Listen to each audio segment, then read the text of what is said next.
This is a tutorial on how to wirelessly pair your horizontal remote to your Delta leaning leg unit. Before doing so, you want to make sure the power is connected to the unit. Next, what you want to do is hold the blue coat button for approximately 3 to 4 seconds until a blue light emits.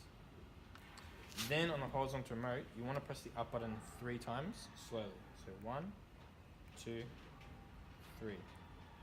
And all lights will flash twice.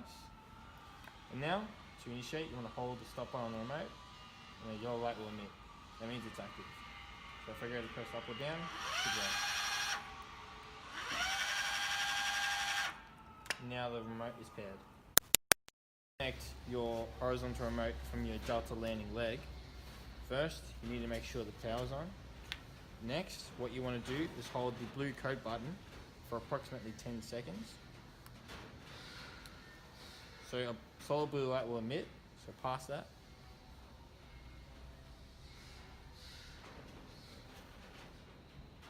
And then all lights will flash 3 times. 1, 2, 3. So now if I go to activate my remote, so to initiate, it won't work.